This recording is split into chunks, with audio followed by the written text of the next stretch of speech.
Assalamualaikum warahmatullahi wabarakatuh. Halo semuanya, perkenalkan nama saya Fani Nurbaiti dari kelas Biologi C5. Video kali ini berisi tentang penjelasan mengenai reproduksi pada hewan. Nah, semakin kompleks suatu hewan, maka akan semakin kompleks pula sistem reproduksinya. Setiap hewan itu memiliki cara reproduksi yang berbeda-beda. Nah, di sini akan saya jelaskan 5 contoh hewan dengan jenis reproduksinya masing-masing. Yang pertama ada dari Avertebrata, contohnya cacing planaria. Cacing planaria ini bereproduksi secara fragmentasi. Nah, fragmentasi adalah cara bagi cacing planaria bereproduksi secara aseksual, di mana saat ada bagian tubuhnya yang terpotong, maka bagian yang terpotong itu akan tumbuh lagi. Nah, dari situ akan terbentuklah individu baru. Gimana bisa terbentuk individu baru seperti itu?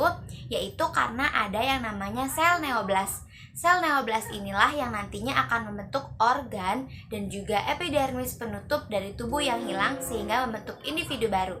Yang kedua, dari Avertebrata juga, yaitu pada kelas insekta, yaitu lebah. Nah, lebah ratu itu akan melakukan reproduksi secara seksual dan aseksual. Yang secara seksual, dia akan menikah atau kawin dengan yang namanya lebah jantan. Nah, lebah jantan ini akan menyuntikkan bagian spermanya ke dalam lubang spermateka yang ada di tubuh lebah ratu atau lebah betinanya. Lalu terjadi fertilisasi antara ootot sekunder dan juga sel sperma tersebut, dan akhirnya membentuk zigot dan berkembang menjadi lebah baru yang sempurna atau diploid karena mendapatkan kromosom dari lebah ratu dan juga lebah jantan. Nah, cara bereproduksi lebah secara aseksual yaitu dengan cara partenogenesis, di mana sel telur yang dihasilkan oleh lebah betina itu tidak dibuahi oleh pejantannya, sehingga akan dihasilkan anak yang keturunan itu haploid atau tidak sempurna, seperti lebah pekerja. Selanjutnya, contoh ketiga yaitu dari Vertebrata, kuda laut. Nah, kuda laut ini sangat unik karena yang mengandung atau yang memelihara embrionya itu bukanlah si betina, melainkan si jantan. Yaps, kuda laut bereproduksi secara ovovivipar, di mana terjadi fertilisasi internal di dalam tubuh si jantan, lalu terbentuk telur dan embrionya mendapat nutrisi dari kuning telur sehingga embrio itu bisa berkembang dan nantinya ditetaskan di dalam perut jantannya. Lalu setelah itu dilahirkan oleh jantan ke lingkungan. Selanjutnya yang keempat ada dari Vertebrata juga, yaitu ikan pari.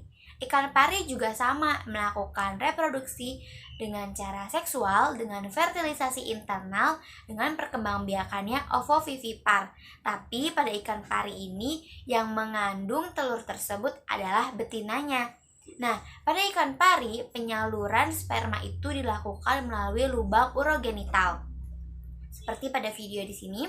Lalu nanti perkembangan dari fertilisasi antara ootot sekunder dan juga sel sperma akan menjadi zigot. Nah, zigotnya itu berkembang di dalam tubuh betina ikan pari, berkembang menjadi telur, lalu mendapat nutrisi dari kuning telur, dan berkembang terus sampai akhirnya mirip dengan induknya. Akhirnya telurnya ditetaskan dalam perut induknya, lalu dikeluarkan sebagai individu baru yang sudah sama persis dengan induknya, hanya berbeda ukuran saja. Yang terakhir, yang kelima, yaitu hewan vertebrata selanjutnya ada ayam. Kalian tahu ayam petelur? Nah, ayam petelur ini dia berkembang biak secara ovipar dengan fertilisasi internal. Penyaluran sperma dari jantan ke betinanya itu dilakukan melalui lubang kloaka, di mana ayam betina akan berada di bawah dan ayam jantan berada di atas untuk menempelkan kloakanya masing-masing dan untuk bisa menyalurkan spermanya ke dalam tubuh yang betinanya.